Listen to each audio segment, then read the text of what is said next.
തക്കാളി ചോറ് ഉണ്ടാക്കാൻ വേണ്ടിയിട്ട് കുറേ ആയി കമൻറ്റ് വരുന്നത്. അപ്പോൾ നമുക്കിന്ന് തക്കാളി ചോറ് ഉണ്ടാക്കിയെടുക്കാം. പിന്നെ ഇതുപോലെ കുറേ കമൻറ്റ്സ് ഉണ്ട് കേട്ടോ, ബർഗർ, പിസ്സ, പിന്നെ സിമ്പിൾ ഡ്രിങ്ക്സ് ഒക്കെ ഉണ്ടാക്കാൻ. അതിൻ്റെ വീഡിയോ ഒക്കെ എന്തായാലും പുറകെ വരുന്നതായിരിക്കും. പിന്നെ ഇതൊക്കെ ഒന്ന് കൺട്രോൾ ചെയ്യാൻ ഞാനല്ലേ ഉള്ളൂ. പറ്റുന്ന പോലെ ഞാൻ എല്ലാ കമൻറ്റ്സിനും റീപ്ലൈ കൊടുക്കലുണ്ട്.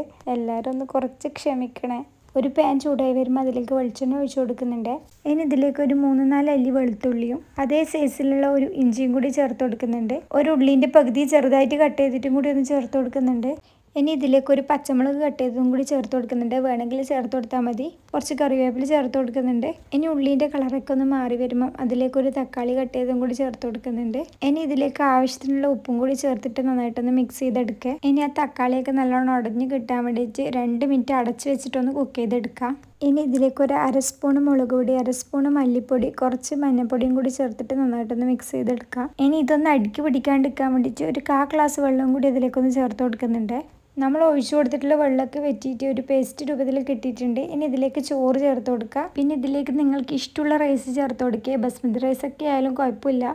ഇനി ഇതൊക്കെ കൂടി നന്നായിട്ടൊന്ന് മിക്സ് ചെയ്തെടുക്കുക. ഇനി ഇതിലേക്ക് മല്ലിച്ചപ്പും കൂടി ചേർത്ത് കൊടുക്കുന്നുണ്ട്.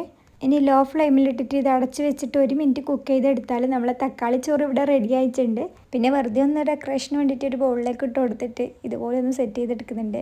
പിന്നെ ഒരു ഭംഗിക്ക് വേണ്ടിയിട്ട് വെറുതെ ഒരു മല്ലിച്ചപ്പും കൂടി ഇതിലേക്കൊന്ന് കുത്തി കൊടുക്കുന്നുണ്ട്. അപ്പോൾ നമ്മൾ അടിപൊളിയായിട്ടുള്ള തക്കാളി ചോറ് ഇവിടെ റെഡി ആയിട്ടുണ്ട്.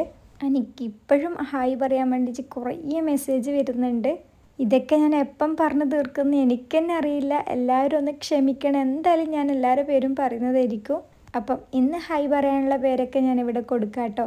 അപ്പോൾ എല്ലാവർക്കും എൻ്റെ ഒരു ബിഗ് ഹായ്. അപ്പോൾ അത്രയൊക്കെ ഉള്ളൂ. ബായ്.